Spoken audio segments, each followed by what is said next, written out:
고린도전서 7장 29절로 40절 2025년 42번째 설교로 주를 기쁘시게 하는 삶 고린도전서 7장 네 번째로 은혜 받습니다. 오늘 7장은 네 번째로 마감하려고 합니다. 앞선 7장에서 7장 3강에서 마치려고 했으나 좀 부연 설명이 많아서 부연 설명이 필요한 부분이 많았었죠. 그렇기 때문에 조금 길어졌습니다. 그래서 이번 주에는 이렇게 마칠까 압축해서 말씀드리려고 합니다. 저는 아침밤 성경 설교를 시청해 주시는 동역자 여러분, 성도 여러분을 주 예수 그리스도로 축복합니다. 샤밧샬롬. 부산 세계로교회의 손현보 목사님이 선거법 위반으로 구속되었습니다.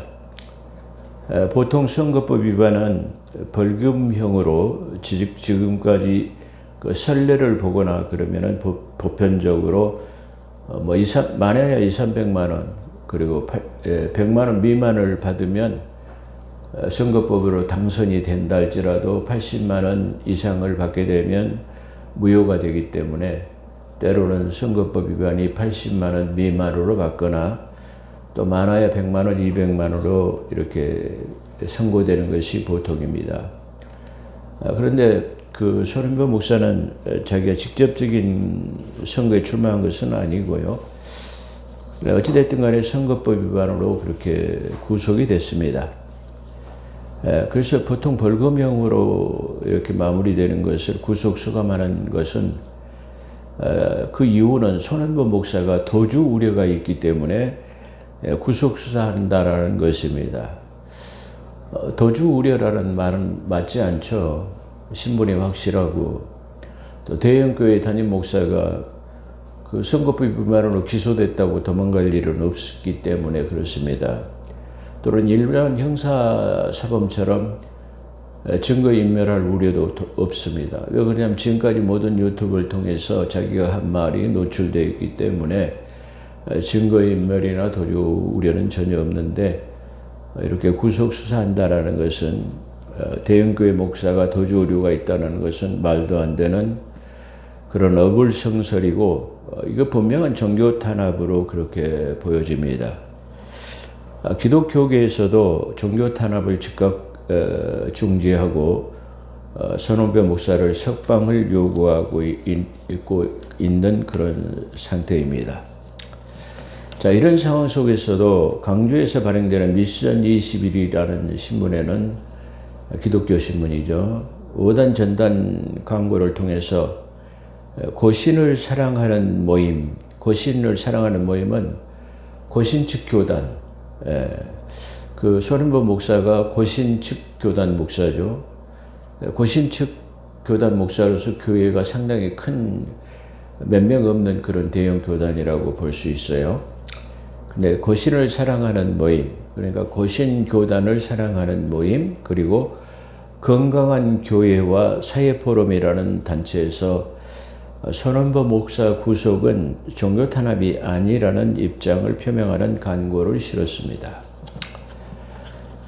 나는 지금 법리적인 문제를 차지하더라도 도주 우려가 있어 구속 기소는 납득이 되지 않는 강압 수사는 분명해 보이고 또한 고신 교단을 사랑한다는 사람들의 모임이 같은 교단 목사의 인신 구속을 구명하기보다는 오히려 우리는 상관이 없는 일이므로 도주 우려와 동종전력이라는 말은 강단에서의 어떤 정치적 소신을 바라는 것을 말하는 것이겠습니다.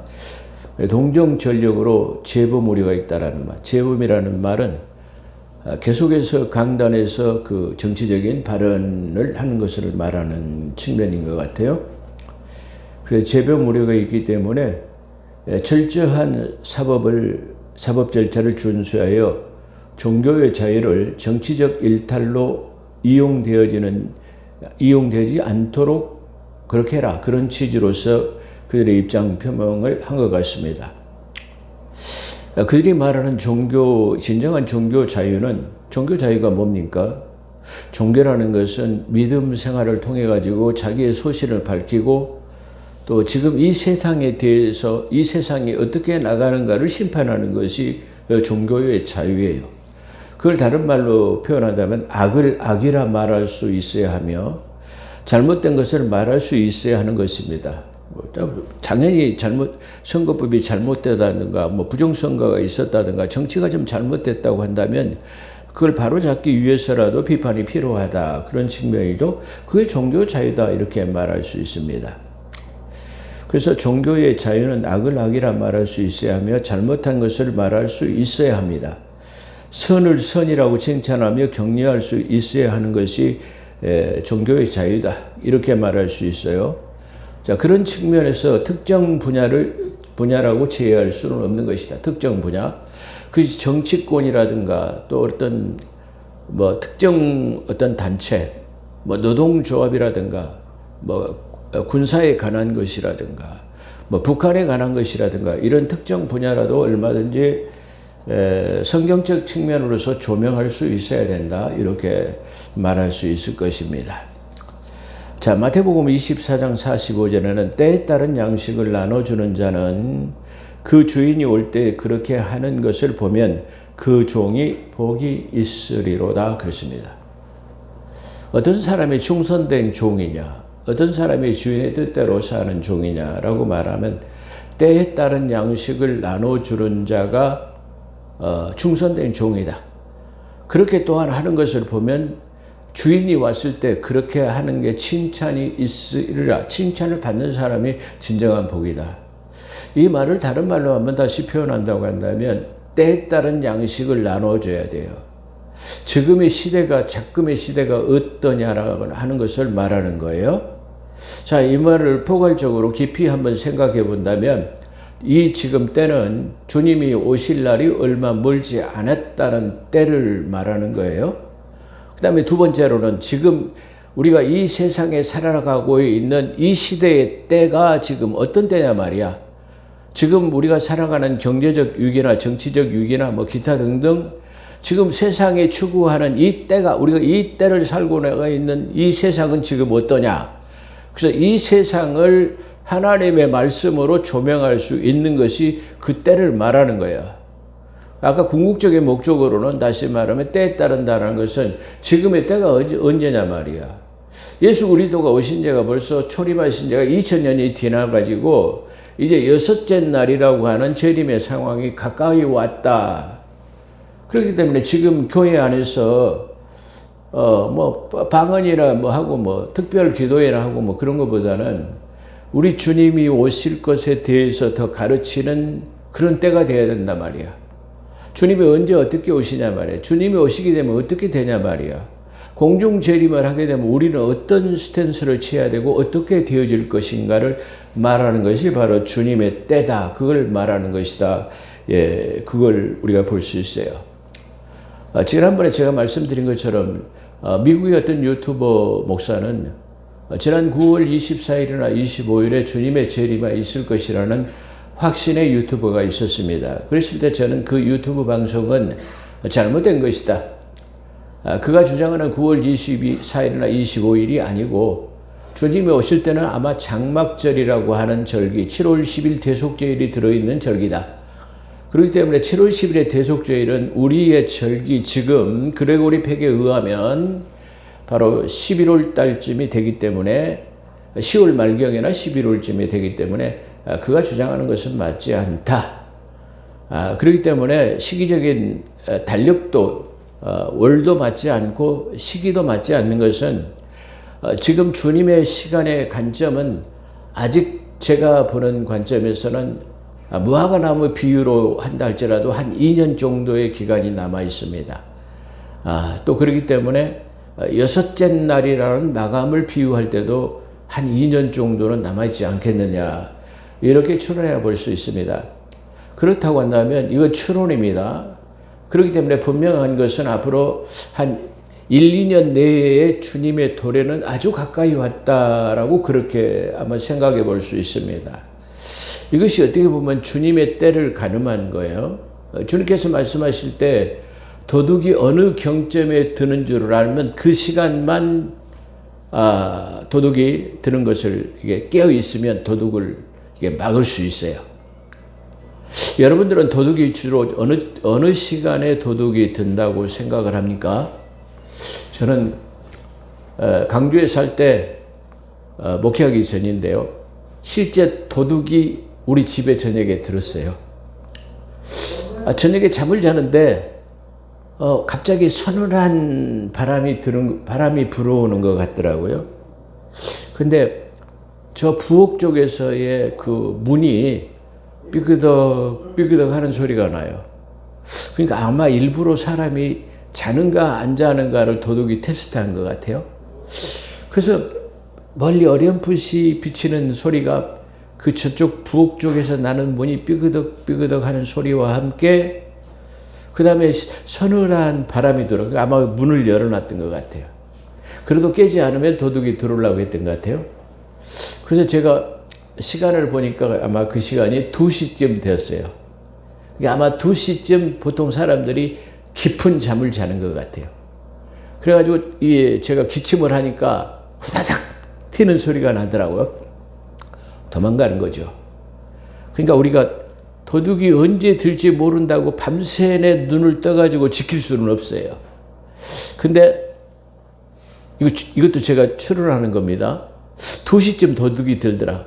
대부분 사람들이 2시쯤에 가장 깊은 잠을 자기 때문에 도둑이 그 시간을 노리는 거야. 그렇기 때문에 그 시간만 깨어서 이게 불을 켜놓고 있으면 도둑이 안 들어요. 그래서 2시 지나고 나면 잠을 자도 될 수 있다. 그런 측면이죠. 마치 그런 것처럼 우리가 인류 역사 2000년의 동안에 주님의 재림은 계속적으로 나타나고 있습니다. 그렇다고 한다면 주님이 언제 오실 것인가라고 우리가 생각해 보면 6000년 마지막 날 오실 것이다. 그렇다고 한다면 그 시간이 지금 얼마 남지 않았다라고 말할 수 있어요. 그렇다면 그 긴 시간을 우리가 기다릴 필요는 없어요. 그렇다고 한다면 이제 도둑이 든 시간이라고 하는 그 주님이 오시는 시간만 우리가 기다리면 될 수 있다. 그런 측면으로 우리가 말할 수 있습니다.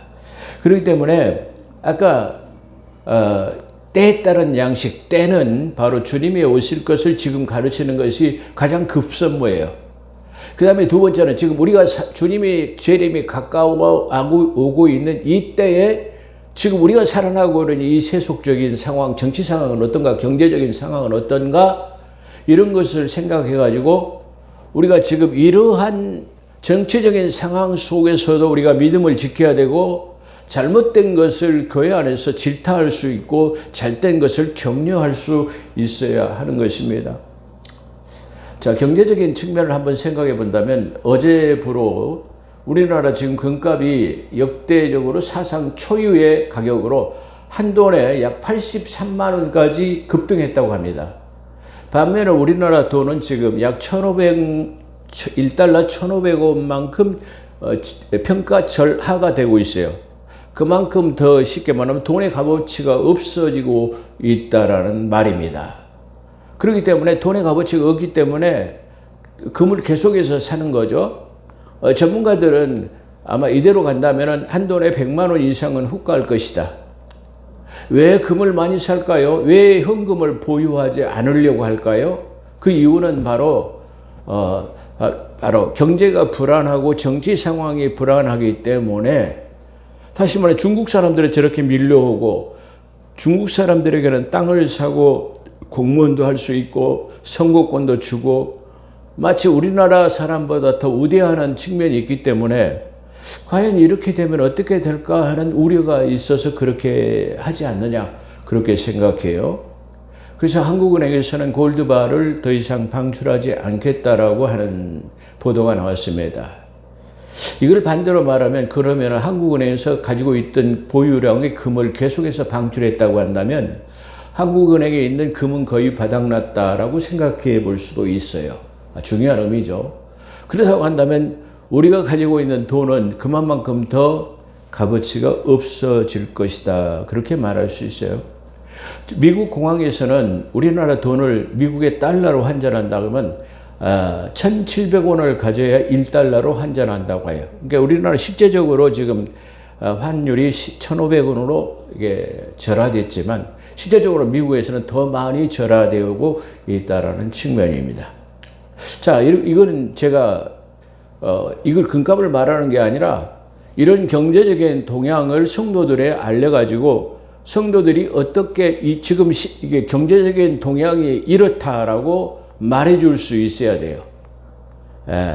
다시 말하면 이게 노동조합이 이렇게 나아가면은 우리가 어떤 물가 인플레이션을 가져올 수 있다라는 것을 말해야 돼요. 그래서 믿음의 사람들은 바로 노동운동을 해서는 안 된다라는 것을 알려줘야 돼요. 이것이 바로 교회의 책무예요. 근데 교회에서 이걸 말하는데 그걸 말하면 안 된다는 종교의 자유를 보장하지 않는다라는 것은 종교의 의미가 없다. 종교의 가장 큰 의미는 국민들의 수훈화 운동을 하는 거예요.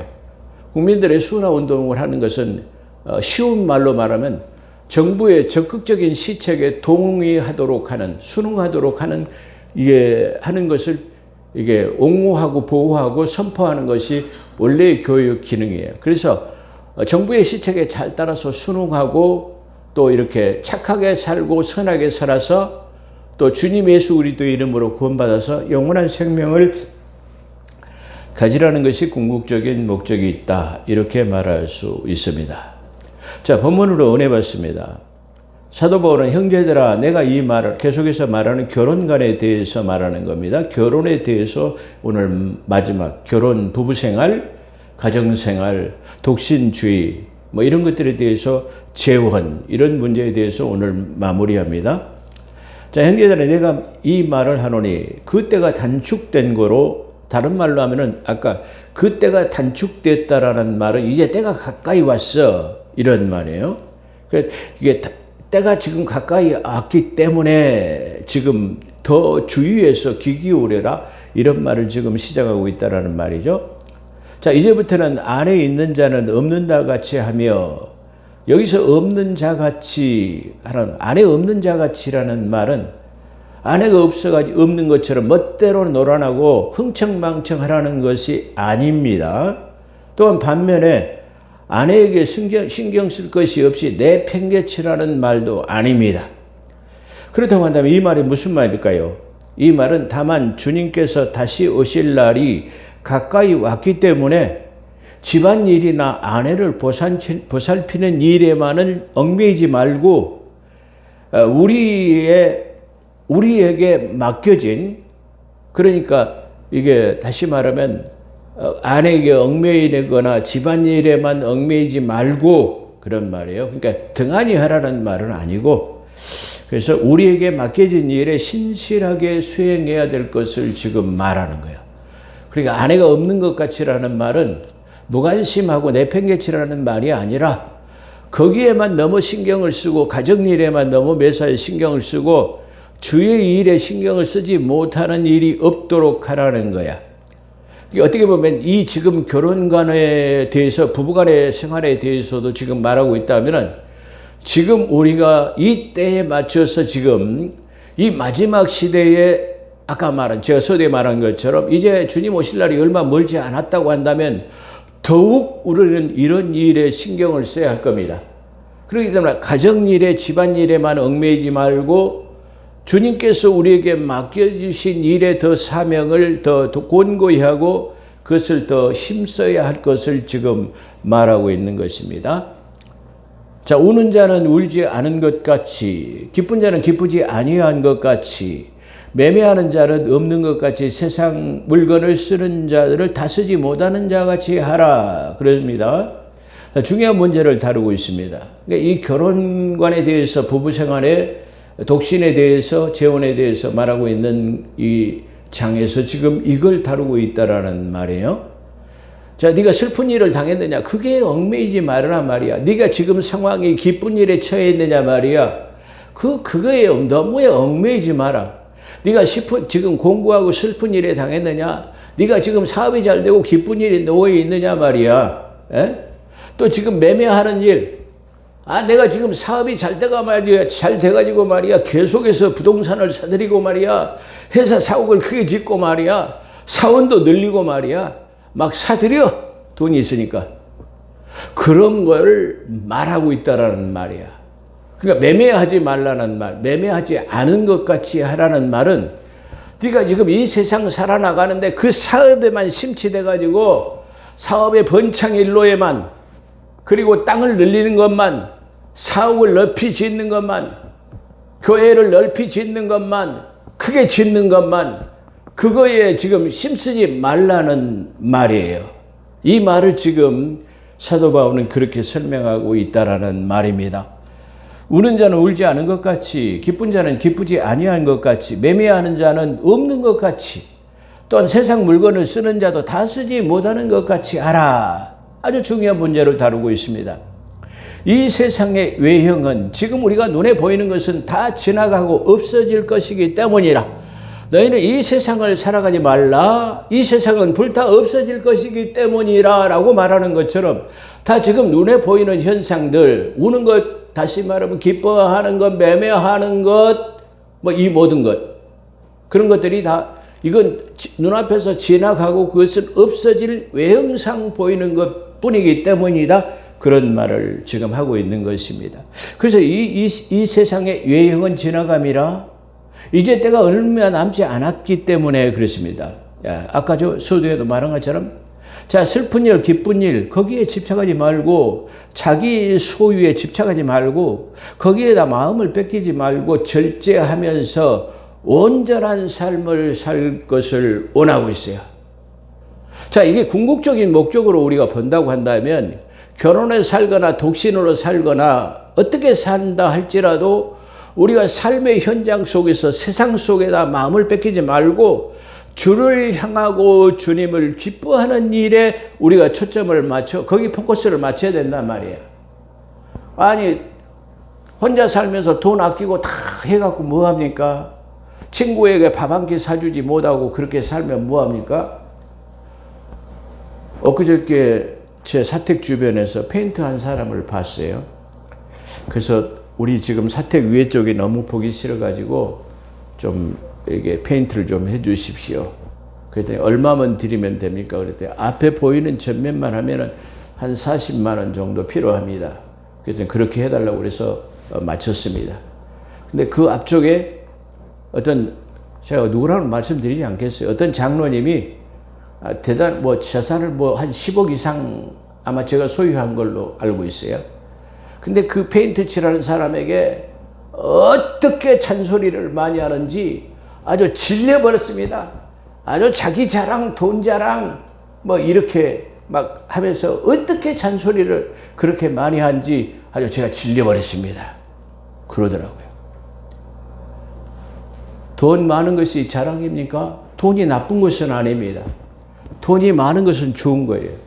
돈이 맡겨진 것, 많이 나에게 맡겨졌다고 한다면 저 프랑스 속담에 오블리스 오블리제라고 하는 것, 내가 많이 소유하고 있다면 많은 것을 베풀어야 하는 것이 가진 자의 어떤 덕목이고 그 의무예요. 그런데 우리가 삶의 현장에서 많이 소유하고 있으면서도 그걸 나누지 못하는 삶을 산다고 하면 그건 아주 우매한 삶이다 말이야. 그걸 지금 우리가 기억해야 된단 말이야. 그래가지고 그분이 그래요. 아이고, 교회 장로님이라는 분이 아주 돈 자랑, 자식 자랑, 자기 자랑 막 늘어놓는 잔소리를 얼마나 하든지 하고 제가 질려버렸습니다. 그런 말을 하더라고요. 세상 물건을 쓰는 것은 다 쓰지 못한 자 같이 이 세상은 외형은 지나감이라. 우리가 세상 살아가면서 접촉하는 일, 모든 일을 영원할 수가 없는 것입니다. 우리가 접촉하는 세상의 모든 일은 영원할 수가 없습니다. 그러므로 너희가 염려 없기를 바라노라. 너희가 그것에 슬픈 일이 있거나 기쁜 일이 있거나 매매하고 사업을 하는 일이 있거나 세상 물건을 사용할 때도 이런 일에도 절제할 수 있는 삶이 되어야 하는 거예요. 물건은 돈 있다고 막 외제차 타고 막 그러죠. 네? 막 요즘은 할리 데이비스라는 그 유명한 그 오토바이가 1억이 넘는 차가 있다고. 1억이 그 오토바이 한 대가 막 1억이 넘어가지고 말이야. 빵모자 같은 거 쓰고 말이야. 선글라스 탁 끼고 말이야. 가죽 장갑 탁에다가 그 가죽 그 부츠 탁 씻고 폼나게 다니고. 그렇게 해가지고 뭐 자기 자신을 좀 드러내려고 하죠. 요즘은 말이에요. 사람들이 자기 자신을 드러내려고 하는 일에 아주 힘을 씁니다. 누구인가 스포트라이트를 받기 위해서 말이야. 좀 색다르게 하기 위해서 말이야. 귀에다 귀걸이도 좀 하고 말이야. 팔에다가 탁 팔 걷어붙이고 말이야.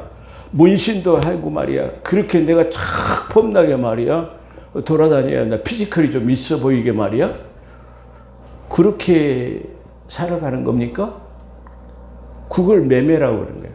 돈 있다고 말이야. 명품백 말이야. 막 샤넬인가 뭐 하고 말이야. 까르띠에 뭐 손목시계가 뭐 2억짜리가 있는데 어떤 사람이 뭐 7천 몇백만 원짜리 시계를 산다고 하니까 시계 좀 봐주게 하려고 말이야. 시계를 탁 앞에다 해갖고.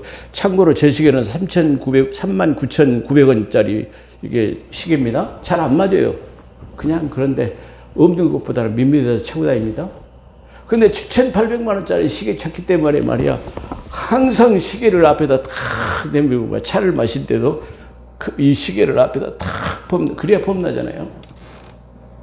내 양복이 말이야. 이게 얼마짜리인데 말이야. 예? 돈이 있다고 이렇게 하지 말라는 거예요.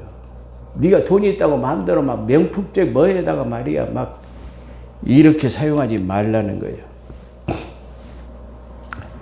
그래서 네가 세상 물건을 쓰는 자가 다 쓰지 못한 것 같이 하라. 이 세상에 외형은 지나갑니다. 없어진단 말이죠. 우리가 세상 살아가면서 접촉하는 일, 모든 일은 영원할 수가 없습니다. 그러므로 너희가 염려하지 말아라.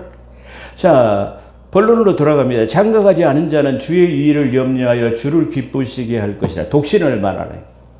여기서 장가가지 않은 자라는 말은 다른 말로 처녀가 시집가지 않은 것도 말해요. 독신주의를 말하는 거죠. 다 독신으로 살 때도 혼자 살면 주를 위해서 살으라는 말이에요. 독신에 사는 목적이 다시 말하면 세상 일을 추구하지 아니하고 다시 어떤 세상 유혹이나 음욕을 품지 않도록 하기 위한 방편이라면 결혼해라. 그러나 독신으로 살아야 하는 이유는 주님을 기쁘시게 하는 일이어야 된다라는 것을 전제로 하고 있다. 그런 말이에요.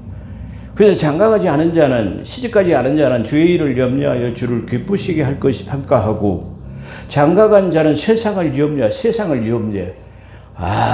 금값이 좀 오르는데 금 좀 살까? 통장에 있는 돈 있어봐야 똥값 되니까 말이야. 그냥 금이나 사놓지. 아니면은 요즘 전쟁에 위험한 전쟁의 소문이 막 흉흉하니까 말이야. 생수도 좀 많이 사놓고 말이야. 쌀도 좀 많이 사놓고 말이야. 라면도 많이. 요즘 라면은 안 산다고 그래요. 그래서 내가 우리 집사람한테 비상식량으로 라면이 좋은데 왜 라면을 사지 말라고 합니까? 그랬더니 라면 살려면 물을 끓여야 되잖아요. 그러면 물이 필요하잖아요. 또 라면 먹고 나면 이게 좀 매운맛?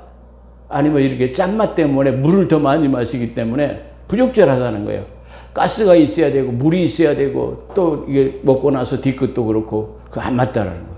그럼 뭘 해야 된다는 거예요? 물이 없이 비상식량으로 먹을 수 있는 것을 준비해야 된다고 그래요. 자, 어찌됐든 간에 지금 그런 일이 세상 염려죠. 전쟁이 일어나면 어떨까? 전쟁의 소문과 소문, 그리고 민족과 민족이 지금 그러잖아요. 우리나라가 지금 동서로 갈라지더니 이제는 이념으로 갈라져가지고 좌파 우파로 갈라져가지고 이 골이 너무 깊어져가지고 메울 길이 염원해요. 그렇다면 이 길을 메울 수 있는 방법은 뭐냐면 믿음 안에서 하나 되는 것뿐이 없다라고 저는 생각하는 거예요.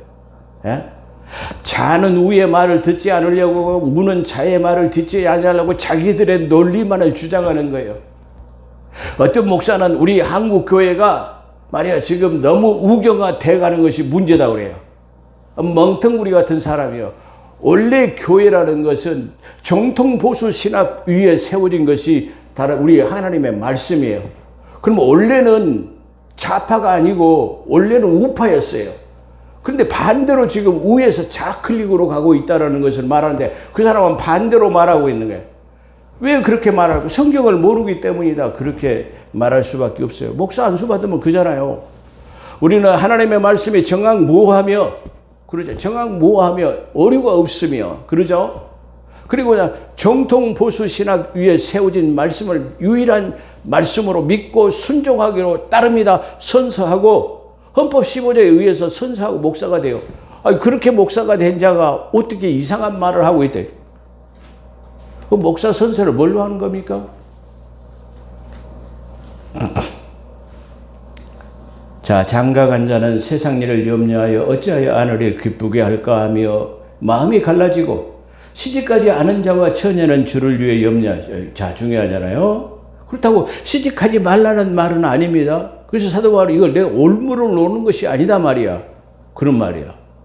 그럼 기왕이면은, 다시 말하면 이 마지막 때니까, 마지막 때가 아니면은 막 시집가고 장가가고 해가지고 아들 낳고 딸 낳고 그래가지고 다산하고 잘 낳고, 그게 하나님의 성경에 원래 나타나는 사상 본이에요. 근데 지금의 때는 마지막 때가 가까웠기 때문에 그렇게 하지 않고 그냥 혼자 지내고 하나님의 주를 위해서 산다면 얼마나 좋을까, 그런 말로 하고 있다는 말이에요. 그래서 장가간 자는 세상을 염려하여 어찌하여 아내를 기쁘게 할까 하며 마음이 갈라지며, 시집가지 않은 자와 처녀는 주의 일을 염려하여 몸과 영을 다 거룩하게 하려 하되, 시집가는 자는 세상 일을 염려하여 어찌하여 남편을 기쁘게 할까 하느니라.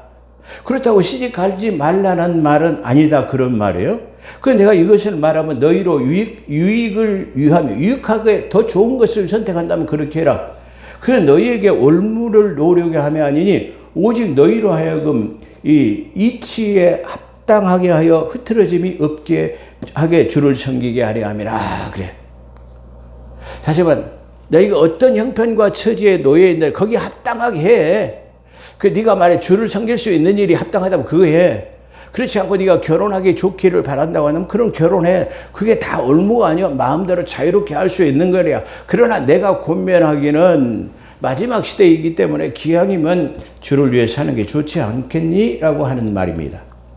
지금까지 말씀을 요약하면 이렇습니다. 아내 있는 자, 남편이 있는 자는 서로에게 너무 얽매이지 말고 세상 일에 지나치지 일하지 말고 주의 일에 힘쓰라, 이겁니다. 부부간에도. 또한 독신으로 있는 자는 남자나 여자나 주를 기쁘게 하라는 것입니다. 그러므로 독신으로 살아야 할 일은 이렇게 말씀하고 있어요. 독신을 굳이 고집하는 이유는, 나 시집가 가지고 말이야, 남편 밥 해주고 빨리 해야 되고 막 그 귀찮아 말이야, 아이 낳고 그 고통이 심해 말이야. 그래서 안 가려고 하는 것은 아니다라는 말이야. 단지 안 가려는 이유가 뭐예요? 주를 위해서 안 간다라는 맛은 타당성이 있다라는 말이에요. 근데 말이야, 내가 시집가 가지고 말이야, 남편 이 수발 들어주고 밥 해주고 빨래하고 말이야, 아이 낳아가지고 고통 나가고 이런 것 때문은 아니다라는 것을 말하고 있습니다. 36절은 홍기를 놓친 딸이 합당하지 못한 일을 한다 할지라도 그대로더라. 여기서 약혼으로 나오고 있는데요. 결혼, 약혼을 말하고 있는데, 다시 말하면 약혼, 혼인하지 않기로 한 처녀를 말하고 있다. 본문의 원래의 뜻은 그렇습니다. 그리고 홍기에 놓친 딸이, 그러니까 합당하지 못한 일을 한다 할지라도 그대로 두라. 그러나 결혼하기 원하면 또한 그렇게 하라. 그런 말이에요. 자, 홍기를 놓친 올드미스가 자기 일을 간장할 수 있다면, 그러니까 사리 판단이 분명한 사람이라면 그런 뜻을 가지고 있어요. 예. 그래서 30주장, 그러나 그 마음을 정하고, 다시 말하면 사리 판단이 분명해가지고 주관적인 일이 뚜렷하다고 한다면, 그가 독신으로 있든 결혼을 하든 그건 관여하지 말고 결혼하기로 하면 해라. 이런 말이에요. 아주 중요한 문제를 다루고 있다. 그런 말이에요. 그러니까 지금 우리 한국교회에서 이 결혼의 문제에 대해서 정확하게 어떻게 보면 이게 말할 수 있는 기회가 없었다고 한다면, 오늘 제 유튜브 동영상을 통해 가지고 물론 파급 효과가 얼마나 있겠습니다. 710명밖에는 안 됩니다. 제 구독자가. 그렇기 때문에 그분들에게라도 자유함을, 그리고 그 자녀들에게도 자유함이 있어지기를 주의 이름으로 축원합니다. 자, 그렇기 때문에, 그러나 그가 마음을 정하고, 다시 말하면 자기 마음을 간장할 수 있고 주관이 뚜렷하면, 그런 말이에요. 그래, 또한 부득이한 일도 없고 자기 뜻대로 할 권리가 있어서 그대로 있기로 하여도 그건 잘하는 것이야. 그러니까 주관이 뚜렷하고 주장이 뚜렷하고 사리 분별이 분명하고 한다고 한다면 결혼하든 안 하든 자기 주관대로 해라. 아, 할렐루야. 38절. 그러므로 결혼하는 것도